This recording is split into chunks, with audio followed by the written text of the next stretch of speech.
¿Qué tal? Mi nombre es Harold Mosquera, soy estudiante de Derecho de la Universidad del SINU y en este momento en mi materia de administrativo les vengo a hablar de la responsabilidad extrapatrimonial del Estado. Bien, para comenzar hablaré del Estado. Como concepto básico empezaré diciendo que el Estado es un ente ficticio porque carece de voluntad, pero tiene capacidad. La capacidad viene siendo esa facultad de adquirir derechos y de contraer obligaciones. A su vez, cabe destacar que este se encuentra representado y que es una sociedad jurídica y políticamente organizada. Siguiendo con esta idea, la población venimos siendo nosotros, como ese conjunto de individuos que vivimos dentro de un territorio geográfico y que está políticamente o jurídicamente organizado. Ahora bien, el territorio. ¿Qué es el territorio? El territorio es básicamente, por decirlo de alguna forma, esa base física que podemos percibir o esa superficie de nuestro planeta donde desarrollamos nuestras actividades cotidianas. ¿Qué es el gobierno? El gobierno básicamente es un conjunto de instituciones jurídicas que están dentro de un ordenamiento jurídico, dentro de un sistema jerárquico de normas y órganos que a través de la autoridad lo que buscan es un bien común, es un orden social. ¿Qué es la soberanía? Bueno, la soberanía viene siendo el poder que tenemos nosotros, los individuos, la población de un territorio, el poder de elegir nuestras propias leyes o de formar nuestras propias leyes y de organizarnos políticamente. Esto a través de ciertas dimensiones que vienen siendo la soberanía interna y la soberanía externa. De la soberanía interna puedo decir que es básicamente aquel poder dentro de un territorio o un estado determinado, aquel poder que se ejerce en la población dentro de un estado determinado.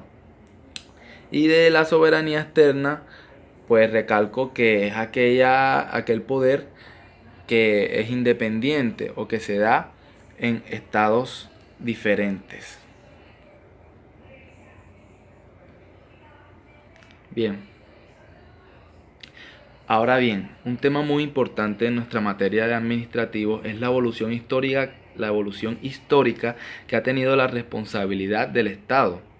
Y es que si bien cuando empezamos a hablar de la edad antigua, por ejemplo, encontramos que en los regímenes primitivos el daño que sufríamos o que sufrían aquellas personas en aquella sociedad, el daño no tenía ninguna consecuencia estatal. Es decir, o sea, estaban obligados a soportar el daño sin ningún tipo de reclamo.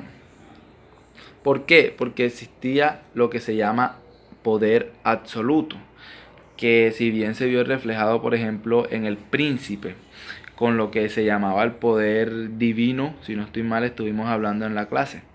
También se vio reflejada en la Grecia clásica. Por ejemplo, aquí los gobernantes disponían libremente de los bienes de todos los ciudadanos. Y aquí nadie era responsable de ningún daño causado a ningún particular. En la Edad Media, por ejemplo, surge lo que fue el fallo blanco. Bueno, aquí se empezaron a consagrar responsabilidades ante el Estado. Entonces el Estado fuera de su poder, fuera de todo lo que poseía en la edad antigua, empezó a tener responsabilidad, debido a que el fallo blanco reconoce, por ejemplo, la indemnización, que en donde de alguna manera señala que puede corresponder al Estado la responsabilidad. O sea, el Estado debe responder por todos los daños ocasionados a los particulares, perdón. Entonces surge también en este sentido histórico la responsabilidad del Estado, con lo que se llamó el fallo blanco. Con esto se clasifican en dos: la responsabilidad civil la responsabilidad patrimonial. Dentro de la patrimonial está la contractual y la extracontractual. Entonces, la responsabilidad civil es la que proviene de un hecho o de una omisión, que por ejemplo causa un daño por acción o por omisión, como bien lo acabo de decir. Y para que exista esta responsabilidad es indispensable que el daño que se haya causado sea a una persona o en la propiedad de esta persona. En la patrimonial, la responsabilidad del Estado tiene que ser de dos tipos esenciales: la contractual y la extracontractual. Por ejemplo, en la contractual es cuando el Estado incumple o desconoce los contratos administrativos suscritos. Y en la extracontractual es cuando se origina un comportamiento en los órganos ejecutivo, legislativo, judicial o electoral. Entonces, con toda esta evolución histórica de la responsabilidad, surge lo que hoy en día es la Constitución, que surge como unas garantías. Entonces, estas garantías constitucionales son aquellas que limitan el poder de los órganos públicos y que protegen los derechos fundamentales de nosotros como sociedad, que somos los administrados. Entonces, surge lo que se llamó el Estado Democrático de Derecho. El Estado Democrático de Derecho no es más que una organización política. Entonces, esta organización lo que busca es someter a la ley, someter con la ley también al administrador. O sea, no solamente están sometidos a la Constitución los administrados que somos nosotros como sociedad, sino también toda esa organización política que es la que se encarga de administrar. Entonces aquí esto es democrático porque lo conocemos como ley obligatoria para todos, tanto para gobernantes como para gobernados. Bien, entonces ahora vienen los fundamentos de la responsabilidad estatal. ¿Qué son estos fundamentos de la responsabilidad del Estado? Básicamente el fundamento surge como una garantía porque existían muchos riesgos sociales, es decir, el daño que causaba el administrador al administrado o los perjuicios que causaba debían ser reparados. Entonces surge esto como fundamento del Estado, de la responsabilidad del Estado. La responsabilidad civil, si bien lo había mencionado anteriormente, es que si se causa un daño a un individuo, se está en la obligación de repararlo.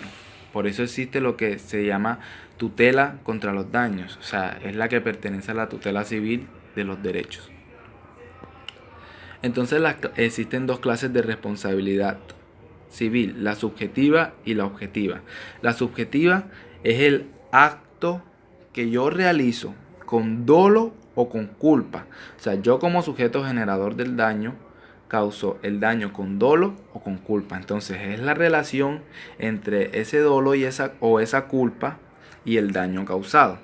A diferencia del objetivo, que aquí no debe existir relación, no existe más bien relación entre el dolo y la culpa y el daño ocasionado, sino que simplemente hay una relación entre el hecho causado, el acto causado, que causa el daño.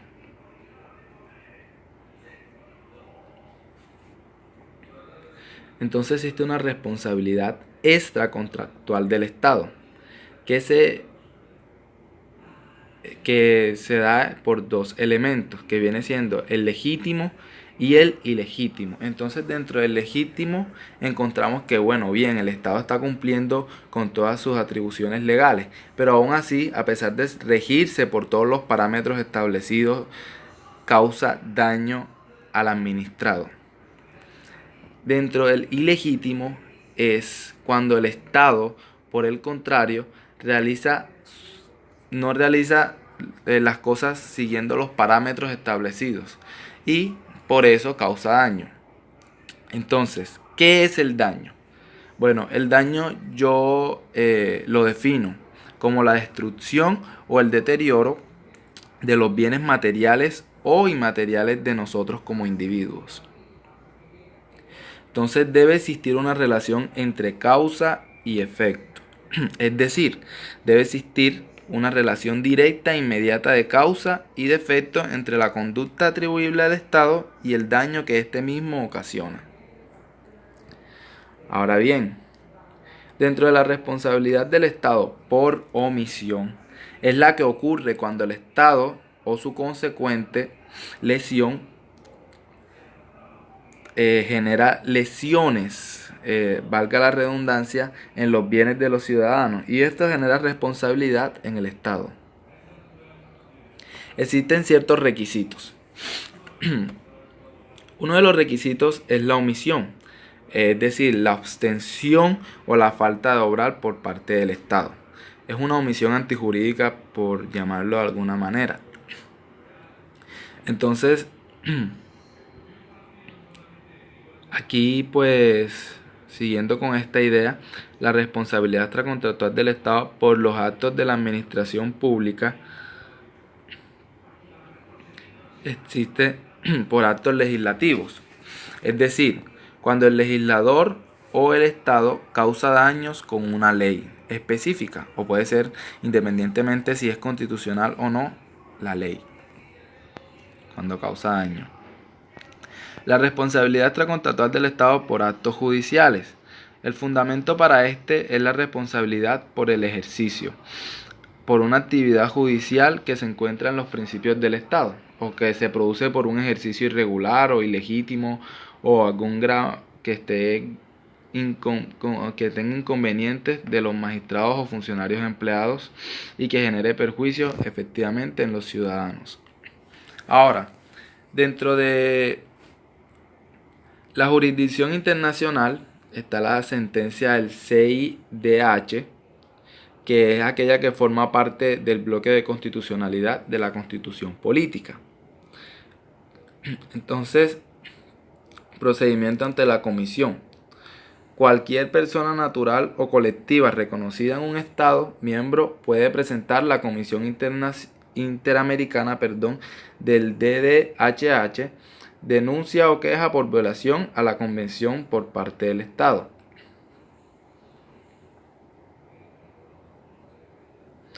La jurisprudencia de la CIDH.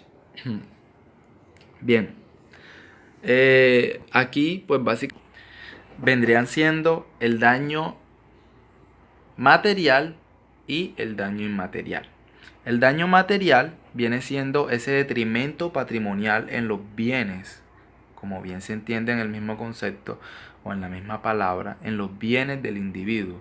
Y el daño inmaterial vendría siendo aquel daño moral o aquel daño en los valores o en la familia que se causa y deben ser indemnizados. Con esto termino. Muchísimas gracias.